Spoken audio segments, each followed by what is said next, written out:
Hello guys, how are you guys doing? See Real Talk again, and today's topic is manipulation versus prediction. Okay? Dito to sa video ni Ecclesiastico. Now, ito lang ang itatouch ko dun sa manipulation and prediction. Yung iba, hayaan ko na si Kayo dyan. Okay?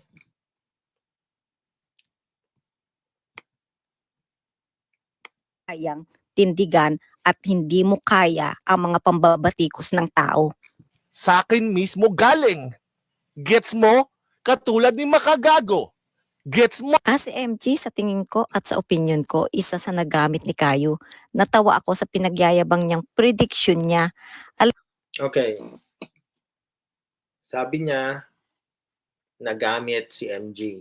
Na-manipulate si MG. Okay? Ano ba ang pagkakaiba ng prediction versus manipulation? Prediction is free. Okay? There is nothing forced in prediction. Manipulation is forced. Okay? You are forced to do something. Okay? So, an example of manipulation is pagnanakaw, robbery. Okay? Robbing a bank. That is forced. Okay? You rob a bank, you force that teller to give you the money. You are pointing the gun at that teller and you are threatening her and you are telling her to give the money to you. That is manipulation. It is forced. Okay? Yun ang one example. Prediction. Ano example ng prediction? Prediction is very simple. I predict that if my wife works 8 hours, she will come home at 11 o'clock at night. That's a prediction. Okay. Alam niyo ba ang opinion at obserbasyon ko dyan? Prediction daw, parang ang galing Pero actually, para yung prediction niya kuno ay mag-materialize, I think pinalakas niya ng pinalakas ang loob ni MG. Okay. Papaano pinalakas? Papaano pinalakas ni MG? Ay, ni Caillou si MG. Okay? Kasi wala naman ako nakitang video na sinasabi ni Caillou na, Hoy, MG, panoorin mo lahat ng video ko Pag pinanood mo, dapat lumakas ang loob mo. Wala ako nakitang ganun eh. Wala rin ako nakitang MG. Para lumakas ang loob mo, panoorin mo ang video ko. Madami akong video kay Nico David. Panoorin mo lahat yun. Wala akong nakitang ganun. MG is free to do whatever he wants. Okay? True sa mga content niya kay Nico. So ang tendency, itong si MG, feeling niya nagkaroon siya ng kaibigan, nagkaroon siya ng advisor, at itinuring pa nga niya itong foundation. Okay. Kung nag-side si MJ kay Caillou, that is his choice. That is his choice. He is free to do that. He is free to do whatever he wants. Walang nakatutok na barel kay MG to side with Caillou. Okay?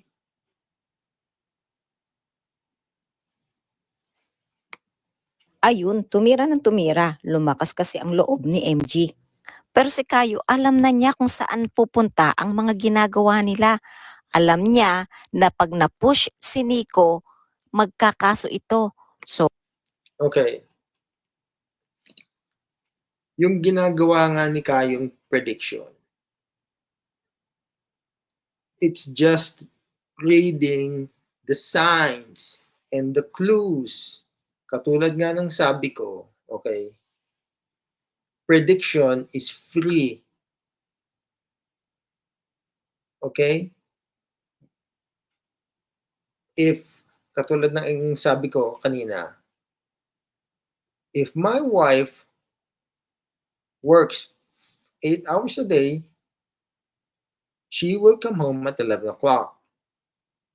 Now, if there are other factors, okay, katulad ng if I see in the news na may car accident malapit sa trabaho ng wife ko, yung 11 o'clock na yon, okay, might become 12 o'clock. Especially kung nangyari yung aksidente na yon sa time na pauwi na yung asawa ko. Okay? Yun yung mga factors. Okay? Those are few of the things that will change your prediction. Yun nga ang sinasabi ko eh. Si Caillou, binabasa niya lang yun. Okay? And he will make a prediction out of it. That's free. Okay? Hindi niya minamanipulate yung mga sitwasyon. Okay? Binabasa niya lang.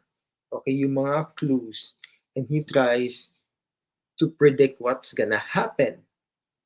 Same thing, okay, sa asawa mo. Okay? Especially you guys who are married, na pre-predict nyo yung ginagawa ng asawa nyo from the clues that you see. Okay? That is very simple. It's not forced, it's not coerced, there's no manipulation involved. It's just reading the signs and the clues and the factors na nangyayari sa lugar. so ngayon, si MG stress na stress. Samantalang si Caillou, proud na proud dahil nangyari ang prediction niya kuno. Siguro bilib na bilib pa si MG at mga followers kay Caillou. Ang galing ni Caillou, na-predict niya. Unfortunately, hindi na malaya ng marami na manipulate ni Caillou ang sitwasyon. Paano nga na manipulate if it's a prediction? Because prediction cannot manipulate. Predictions are predictions. At nagamit niya lang si MG para yung mga followers ni MG ay mapunta sa kanya. Ito din eh, oh. Mapunta sa kanya yung followers ni MG. Yes, posible naman na mapunta yung iba kay Caillou, pero hindi ito automatic. Okay? The way you say it is like people are robots. People will just won't think about the things that they do. Pero siguro yung mga ibang subscriber, pupunta siguro kay Caillou. Yung iba subscriber, walang gagawin, will just do nothing. Yung ibang subscriber, probably mag-research o iba-ibang sitwasyon, iba-iba ang isip ng tao. Hindi automatic na nakita nila na tama yung prediction ni Caillou is automatic, join sila. Okay? Tsaka kung totoo naman na ang habol lang ni Kayo kay MG is subscriber. Okay? Kung yun lang ang habol ni Kayo kay MG, edi dapat yung mga previous na videos ni Kayo, kasi si Kayo hindi kasi it's rare na wala pa ako masyadong nakikitang viral na inaano niya na kino-content niya Yung mga content niya is about philosophy, religion, about Christianity. Yun yun ang kino-content ni Kayo So paano mo masasabi na ang gusto lang ni Kayo is subscriber?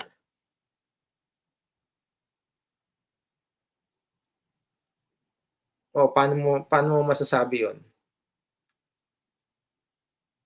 Tapos, sometimes pa, sa chat ni Kayo, sometimes, binubuli niya yung mga subscriber na hindi nag-iisip.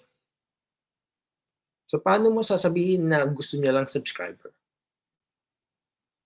Kasi kung gusto niya lang subscriber, hindi niya gagawin mambully ng mga tao na nasa live niya, na nakikinig sa kanya. May mga tao na tong si Kayo binuli kasi hindi nag-iisip. So, sige. Let's move forward. Tandaan nyo, magaling sa social engineering si Kayo. Dito nga, wala siyang kinakailangan kuhaning social security numbers, credit cards. Kinakailangan niya lang i-manipulate ang sitwasyon. So, easy peasy sa kanya yan. Paano nga minamanipulate kung prediction? Paano yun? Opinion at obserbasyon ko lang yan, ha? Kayo, ano ang sa tingin ninyo? Okay. So, yun lang. Yun lang naman. Okay? So, everybody, take care and peace out.